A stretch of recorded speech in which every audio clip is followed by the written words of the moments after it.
Homosexuality. How do you feel about that? Oh, I probably feel a bit threatened. Not asking if it's a personal choice of yours. As so what many you haven't people explained is how you can make one promise in 1 month and then completely change it the next. What happened in that month where you had this sudden explosion of vision?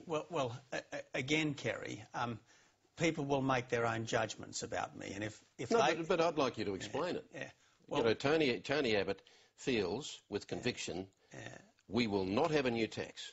In any way, shape or form, we won't have a new tax. A month later, you do. Well, you know, again, Kerry, I know politicians are going to be judged on everything they say, but sometimes in the heat of discussion, you go a little bit further than you would if it was an absolutely calm, considered, prepared, scripted remark, which is one of the reasons why the statements that need to be taken absolutely as gospel truth is those carefully prepared, scripted remarks. So every time you make a statement, we have to ask you whether it's carefully prepared and scripted or whether it's just something on the fly. Look, we no, can... seriously, this is a very serious question. But all of us, Kerry, all of us, when we're in the heat of verbal combat, so to speak, will sometimes say things that go a little bit further. Mr Abbott, we're not all leaders of major political parties who are either Prime Minister or aspiring to be. True. Would you agree that there is extra onus on you to be accurate and honest and make promises that can be trusted? Absolutely right. But at that time you couldn't. No, but the thing is, I made a statement in a radio interview in February, and then I think in March I made a commitment to paid parental leave. Now, which was the opposite of what you'd said a month before.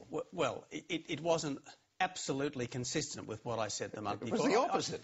1 month you say no new tax, the next month you say a $2.7 billion tax. But this is an argument that we could well have had in March, and we did have it in March, and a lot of people pointed out back then that there was a bit of inconsistency, and I accept that. But this business about times when what you say can be believed or trusted and times when we should accept that it's not necessarily the truth.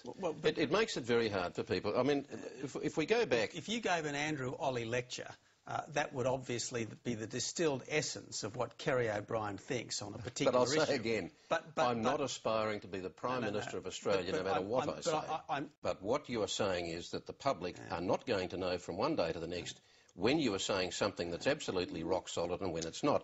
Are there two Tony Abbotts, the real Tony Abbott and the Tony Abbott who tailors what he has to say to whatever audience he has in front of him? We've talked about, I'll say this quickly, we've talked about the time you told the audience in a Victorian country town that the climate change argument was quite absolute crap. And then you told me later that you were just being loose with your language.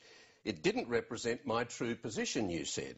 How are we to know when we're hearing your true position and when you're fudging the truth? I mean, people will make their judgments of me, Kerry, and I accept that, and I understand that. And some of them will say, aha, he said this in a radio interview in February, and then a month later in March, he made a commitment on paid parental leave, which is not completely consistent with that former statement. It was the opposite. It was the opposite of the first statement, Mr Abbott. And some people, Kerry, will judge me very harshly about that. But I'd like to hear you acknowledge this. It wasn't just a little bit different, it was the complete opposite. One was no new tax, the other was a new tax of $2.7 billion within a month. And used to build this business, to employ more staff and to really put it to things that are going to help the business and the economy. And we can't wait for the election and what it will bring. Thank you.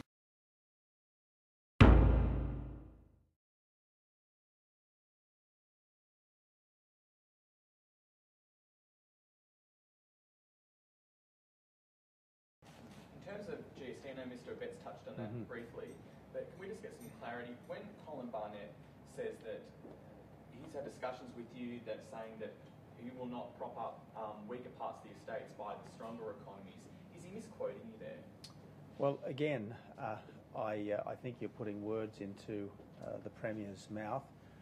And these are his direct quotes. He says, he made comments to me along the lines that I don't think it's sensible to hold back strong parts of the economy to simply prop up weak parts of the economy. That's a direct quote from Colin Well, I'll put that to one side. Let me just say, and I'm pleased that Joe and I are here together with Eric today. We want to make it absolutely crystal clear that Tasmania will never be worse off under the coalition. But in terms, in terms of that discussion, though, I think you've had your say. Oh, but I'm just asking you about this direct question, because I don't think that you've addressed this statement that he's made, because doesn't that kind of contradict what you're saying about Tasmania if he's saying this? No.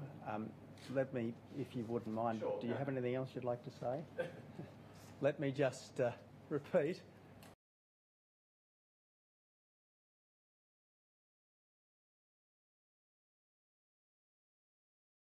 What the housewives of Australia need to understand, as they do the ironing, is that if they get it done commercially, it's going to go up in price. I think it would be folly to expect that women will ever dominate or even approach equal representation in a large number of areas. Simply because their aptitudes, abilities and interests are different for physiological reasons. Jesus didn't say yes to everyone. Jesus knew that there was a place for everything, and it's not necessarily everyone's place to come to Australia. Same-sex marriage? I'm not someone who wants to see radical change based on the fashion of the moment. I won't be rushing out to get my daughters vaccinated against cervical cancer. If we're honest, most of us would accept that a bad boss is a little bit like a bad father or a bad husband. Notwithstanding all his or her faults, you find that he tends to do more good than harm. He might be a bad boss, but at least he's employing someone while he is in fact a boss. Abortion is the easy way out. It's hardly surprising that people should choose the most convenient exit from awkward situations. There may not be a great job for Indigenous people, but whatever there is, they just have to do it. And if it's picking up rubbish around the community, it just has to be done. These aren't our quotes. These are all things Tony Abbott has said in the past. But there is one thing he's right about. Politicians are going to be judged on everything they say.